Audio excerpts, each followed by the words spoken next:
Hi, let's talk about population ecology. So population ecology looks at both biotic factors, which would be other living things, and dead living things like compost in the soil, and abiotic factors, including climate, weather, precipitation, temperature, those things. So a population is a single species. If we're talking about different species that live in the same area, that's a community, and that's the next chapter. So a population is a group of individuals of the same species that interact with each other. So a species might have just a single population, or it might have several populations that are very distant or near each other, and that occasionally might have migrations back and forth between these populations. So a population, different populations of the same species are relatively isolated from each other to be considered separate populations.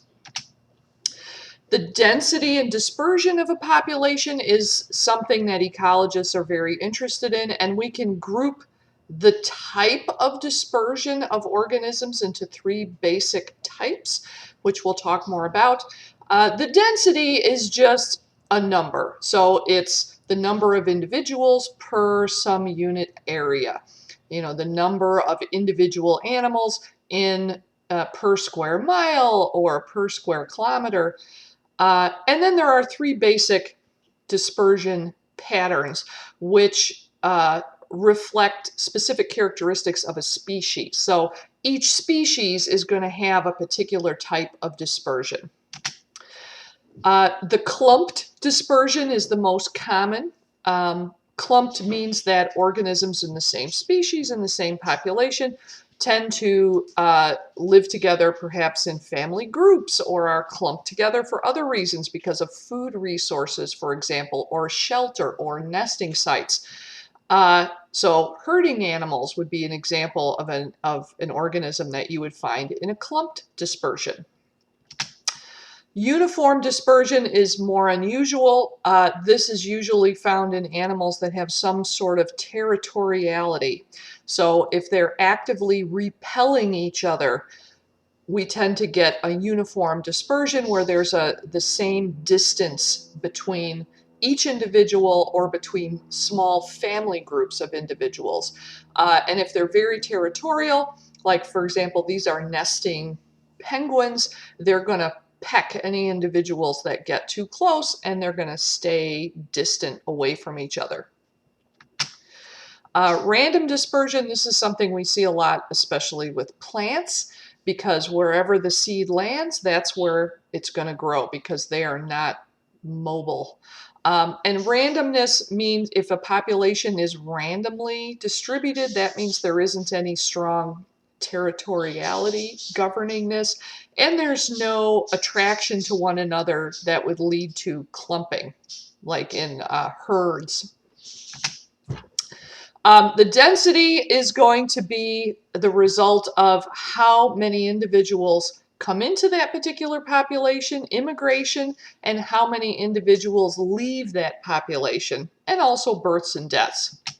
So individuals can come into a population by being born, by reproduction, or by immigration from another population, and also by death or by leaving that population. And the density of the population is going to affect all of these things. So if a population is already very dense, immigration is going to be less, immigration is going to be more. So biotic and abiotic factors all influence the number of births, the number of deaths. For example, you can imagine a drought, which is an abiotic factor, would affect the death rate of particular populations, and also possibly emigration from the drought area. Demography is the study of these population statistics, and we use the same word, demography, if we're talking about human populations as well. Survivorship curves are one way that we can describe the life histories of particular species. And so a particular species generally has one kind of survivorship curve. Um, and the example that they use in your textbook is these ground squirrels, Belding's ground squirrels, which have a pretty equal chance of death at every age. So the chance that an individual is going to survive from year to year is relatively equal at any age. And so we would call this kind of a survivorship curve a type 2. So they have a relatively constant chance of death. Type 1 means that they have a lower chance of death at young ages and then a higher chance of death at older ages. Type 3 would be organisms that generally these organisms have huge numbers of offspring, and those offspring have a very high death rate, so that only a small percentage of offspring are going to survive to reproduce. Like, for example, many fish have this kind of survivorship curve where they might lay thousands of eggs, and only a few of those offspring every year are going to survive to maturity. Species aren't necessarily exactly in one of these categories. They could be in between two of these, because nothing is simple in biology.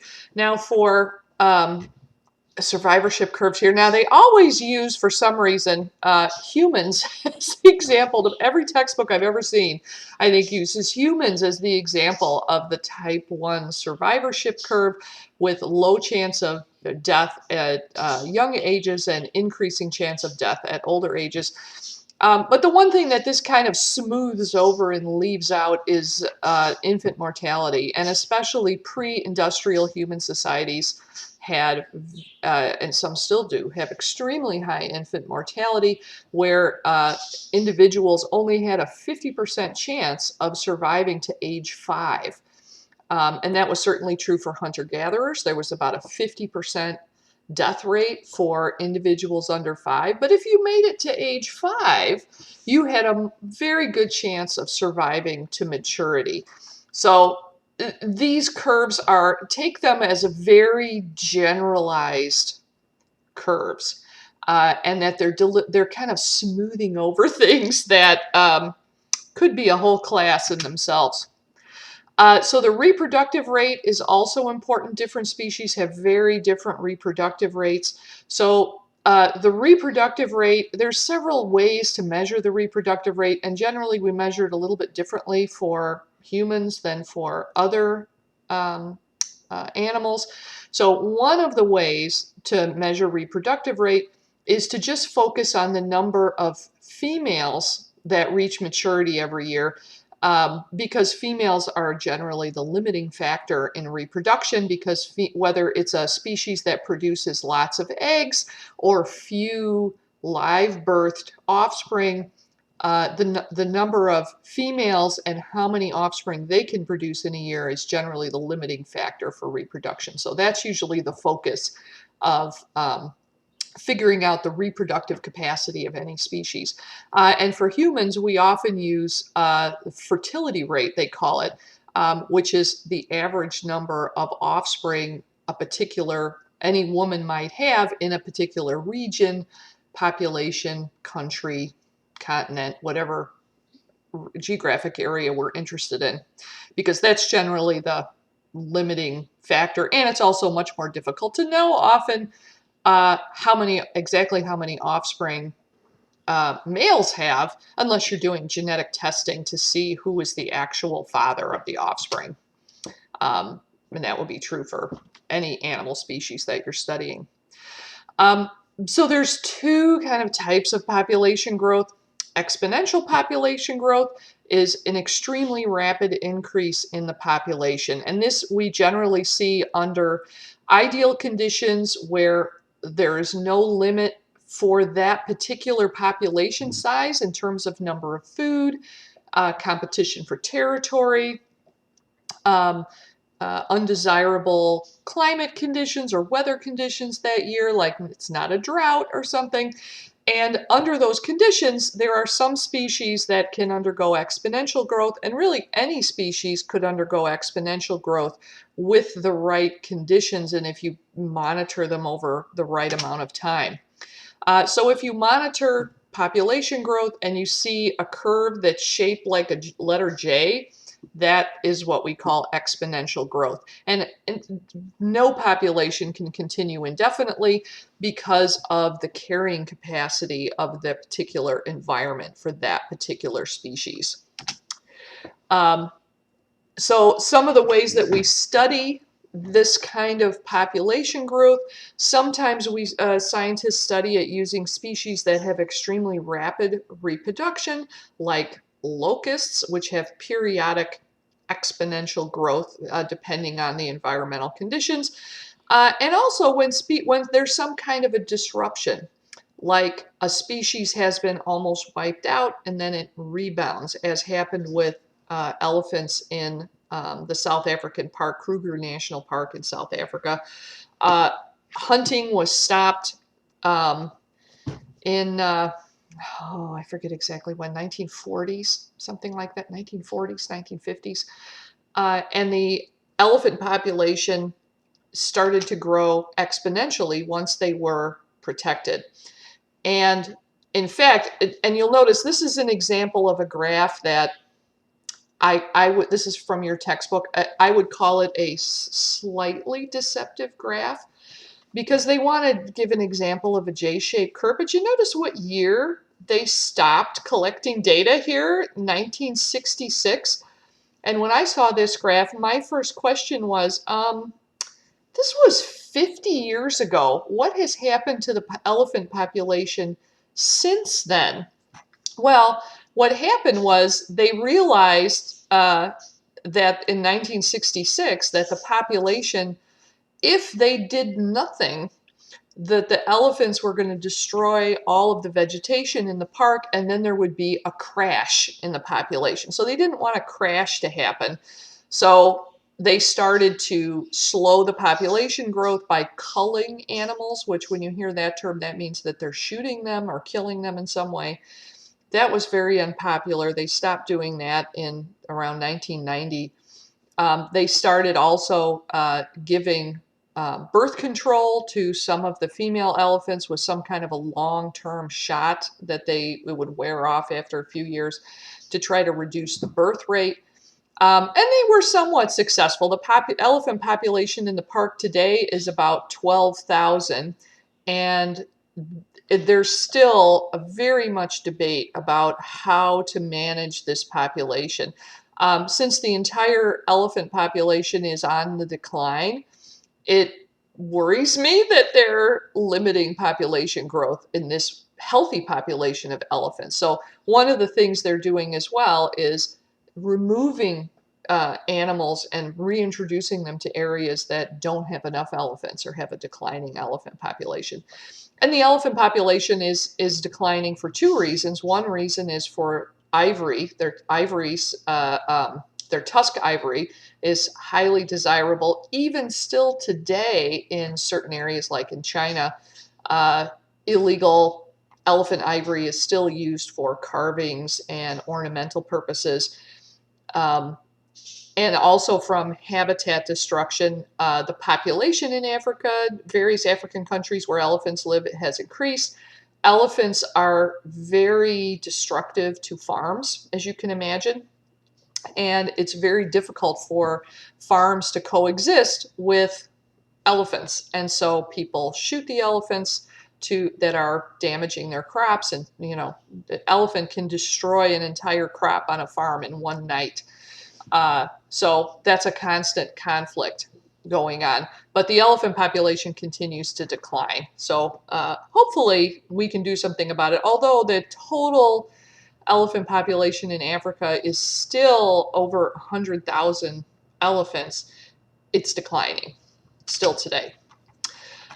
One of the things that limits the population size, as I was alluding to there, saying that if the elephant population was allowed to continue to increase, they would destroy so much vegetation in the park that elephants feed by tearing trees down and uprooting plants. They're quite destructive when they feed.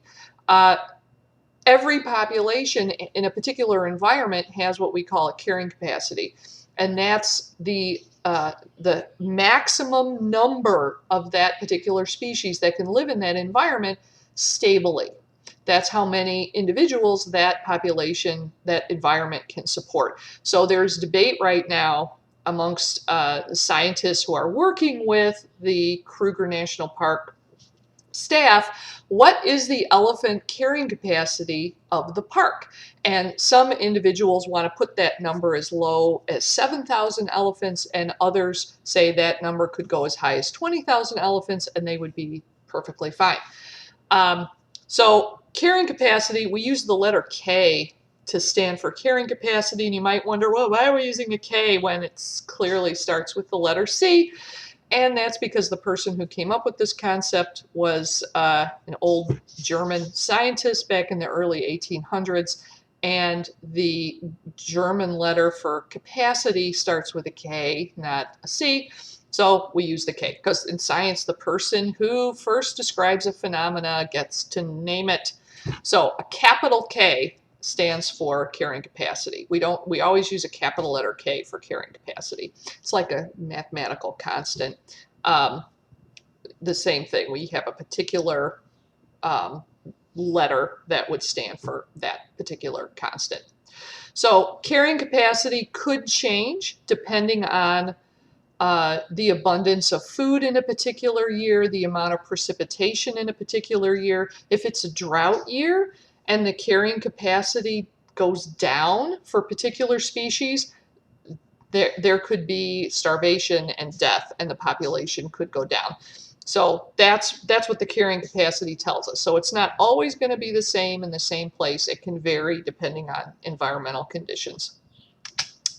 So if a species is growing up to the carrying capacity, we call that a logistic population growth, meaning it has kind of an S-shaped curve as population growth slows as it reaches carrying capacity.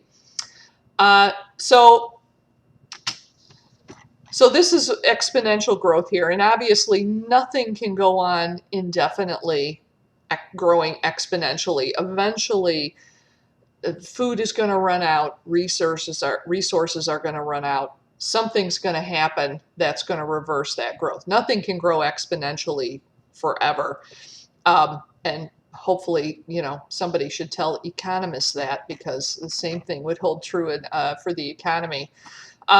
Logistical growth means that the population growth slows as available resources start to decrease, and that the population would become stable at the carrying capacity, sometimes going up and down around the carrying capacity, not staying exactly at the carrying capacity. And different species respond in different ways.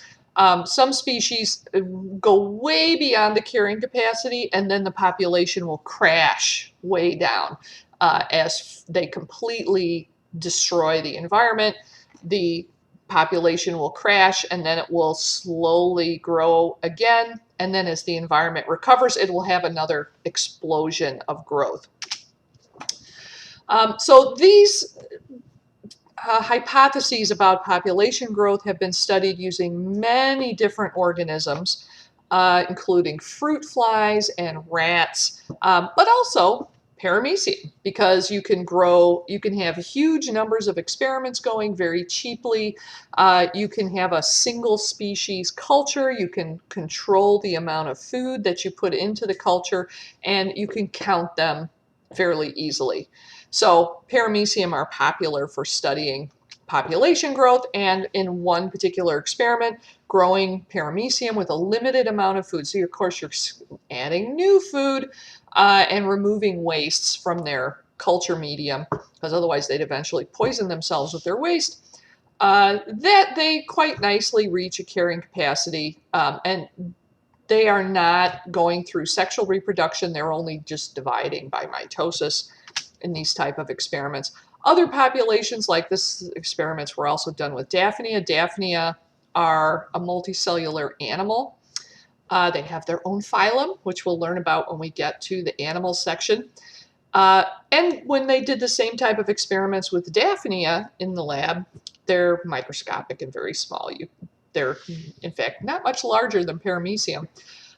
They found that these populations fluctuated quite a bit more, and they would overshoot the carrying capacity and then go below the carrying capacity and then overshoot it and go below. And they would tend to go up and down around the carrying capacity a little bit differently than the Paramecium does. So here's an example from one of those such experiments where first they overshoot the carrying capacity and then they go below the carrying capacity, and they tend to go up and down like that. And sometimes the fluctuations are so much that it's hard to determine exactly what the carrying capacity is. So these models are used to help predict how to manage endangered species, how to manage wildlife that are in an enclosed, restricted area, like in national parks or on islands where there's limited resources. What can we do to help a population to recover, and what's the predicted recovery rate of particular species?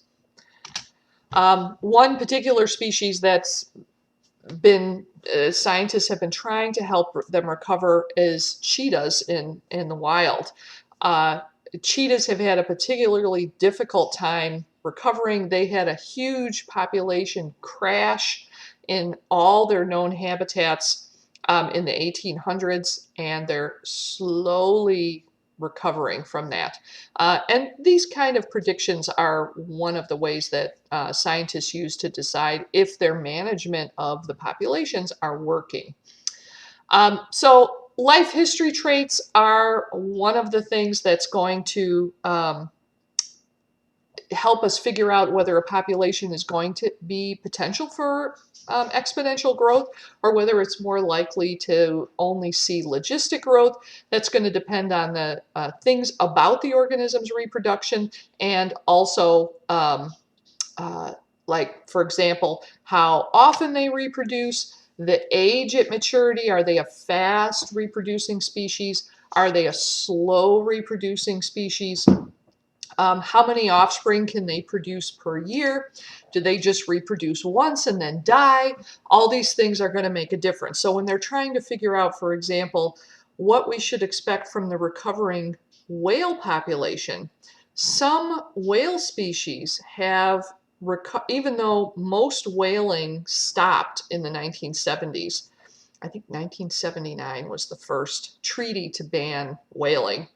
There's still a couple of countries practicing whaling, but most of the whaling that started in the massive whaling that started in the 16 and 1700s stopped in the 1970s. But yet some whale populations have just not recovered. And these three components can give us an idea of perhaps why. If they're very slow to mature, if it takes an individual whale, 10 to 15 years to become sexually mature, they only have the females, of course, it's the female reproductive rate that's the limiting factor. If the female can only have an offspring every third year or every other year, that's going to make for a very slow recovery for that species. So one of the ways we can describe reproduction is to describe the organism as either semiparous or heteroparous. So semiparous means they only reproduce one time, and then they die. Like octopus, here's a female octopus guarding her eggs. Octopus are one of the types of organisms. There are actually a lot of fish that are semiparous, like salmon. They only reproduce once. They produce lots of offspring, and then they die. And there are a lot of plants that fall into this category as well as being semiparous.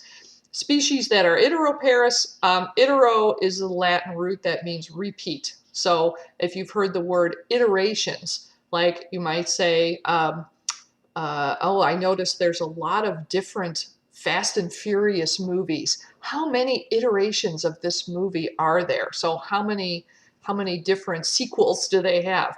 So heteroparous means They reproduce multiple times, and this is the category that birds and mammals and most reptiles fall into, as being iteroparous. Also, many fish um, don't just have a single one-time reproduction. Now, there is a frog that we're going to talk about that is semiparous, that lives around here, the cricket frog, which only reproduces one time and then dies. And that's a little bit unusual. Most frog species live multiple years and reproduce more than once. And so here's examples from plants. Agave are Big Bang semiparous reproducers. They reproduce one time and then die. They live for many years before they reproduce. One of them, it's called the century plant, lives for approximately 100 years before it produces its one big reproduction, produces thousands of seeds, and then dies. Whereas most trees, like bur oaks here, live for many years and reproduce every year after a certain age. Organisms vary in the number of offspring when they reproduce. Some only produce mostly one or a couple. Like most primates, only have a single offspring per year. And other animals, like this is a wolf spider here, I don't know if you can tell, carrying her babies around on her back, has many offspring at a time. Generally, the amount of parental care is going to decrease the number of offspring. So one strategy is to have lots of offspring, thousands at a time, and invest very little in them. Small eggs or small seeds, very little energy storage in those eggs or seeds, and no parental care. They're just on their own from the time the egg is laid or the seed is gone. They're on their own. The opposite strategy is to have few offspring, invest a lot of parental care into them, either by providing them with nutrients in the egg or in the seed, or by the parent actually caring for them either while they're eggs or even after birth or hatching, having some amount of parental care or feeding. So those are opposite ends of the spectrum. And those represent, trade-offs in life, histories, and we'll talk about K-selected versus R-selected. One interesting experiment that was done on kestrels. Kestrels are predatory birds that they're rather small. They eat small songbirds and mice and other small animals. And they wanted to find out why they had a particular brood size. They tend to have to lay only 2 or 3 eggs a year. And raise those babies. So they did an experiment where they artificially changed the number of eggs in the nest. So they took eggs out of some nests and made a smaller than normal brood. And they added those eggs to other nests to make larger than normal broods. And all the birds were tagged and they tracked them, who survived and who didn't. And what they found was that the more offspring they raised, the more likely the parents were to die the next winter. So not having too many babies is a strategy because it's taxing on the parents. Okay, that's the end of this video. We will finish talking about life strategies in the next video.